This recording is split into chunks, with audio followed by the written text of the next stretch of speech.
اور خلیفہ بھی دے فرید الدین عطاری رحمۃ اللہ تعالی سب نے مان لیا کہ غوث اعظم رضی اللہ تعالیٰ کے قدم ہماری گردن سوائے شیخ سنان نہیں میں نہیں مانتا یہ کیسے ہو سکتا ہے ان کا کوئی قدم تو میری پر قدم نہیں ادھر وہ بیٹھا کسی اور شہر میں یہ بات کر رہا ہے تو بغداد کے اندر غوث اعظم رضی اللہ تعالیٰ اپنے مریدوں میں بیٹھے آپ نے فرمایا میں دیکھ رہا ہوں کہ شیخ سنان کے کندھوں پر خنزیر کے قدم خنزیر کے قدم اللہ کچھ دن گزرے شیخ سنان اور اس کے جو خلیفہ تھے فرید الدین عطاری رحمۃ اللہ تعالی کسی اور شہر میں کافروں کے شہر سے گزر ہوا جب گزر ہوا ایک عورت چبارے پہ کھڑی دیکھ رہی تھی ادھر ادھر دیکھ رہی چاروں طرف شیخ سنان کا جب نگاہ اس پر پڑی تو بڑی حسین و جمیل تھی بڑی خوبصورت تھی عشق کے اندر فنا ہو یہاں تک کہ بے ہوش ہو کے گر گیا جب بے ہوش ہو کے گر گیا ہوش آئی تو اس کا پیچھا نہ چھوڑ پردے ڈل گئے باطنی پر بھی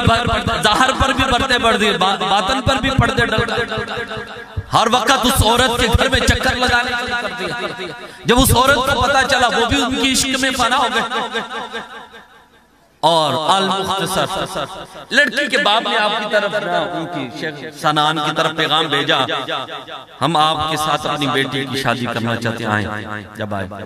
کہا ہماری کچھ شرائط ہے کیا شرائط ہے شرائط یہ ہے کہ آپ ایسا کریں کہ ہم جس کے ساتھ بچی کی شادی کرتے ہیں کچھ دن پہلے وہ ہمارے سور کو چراتا ہے لے کے جاتا ہے باغ میں جا کر ان کی خدمت کرتا ہے اور روزانہ ایک سور اٹھا کر کندھوں پر لے کے آتا ہے اور رات کو ہم اسے ذبح کرتے ہیں اس کا گوشت بنا کر مزے سے کھاتے ہیں اور شراب پیتے ہیں آپ کو یہ شرط منظور ہے وہ کہتا ہے جی منظور کیونکہ وہ سیادت اللہ تعالیٰ کی زبان سے نکلا ہوا تھا اب کیا کرے وہ روزانہ وہ ایک سور کے بچے کو کندھے پہ اٹھائے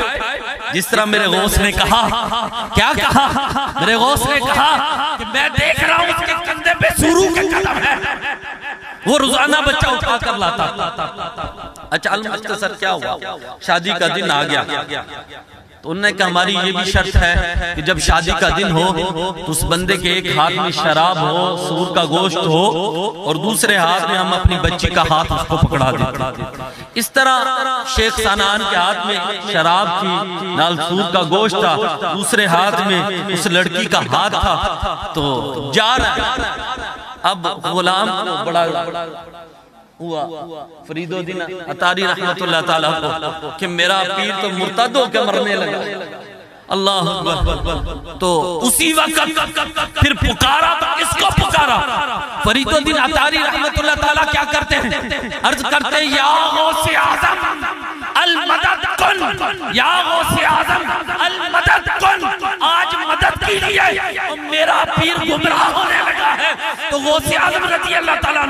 بغداد میں بیٹھے وضو کر رہے پانی اٹھایا اٹھا کر اس کے منہ پہ مارا کہا جبل کدھر جانے لگا ہے واپس پلٹا اللہ اکبر پانی اس کے چہرے پر پلٹنا تھا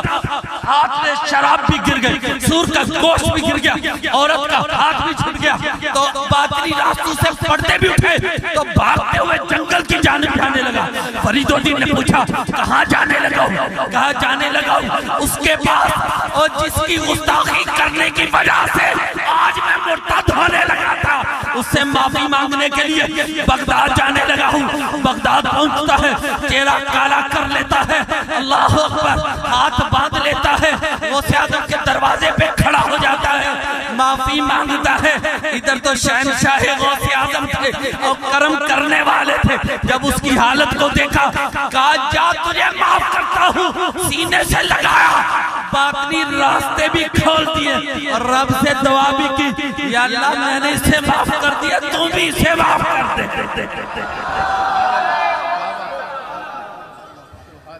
میں بھی اسے معاف کرتا ہوں تم بھی اسے معاف کر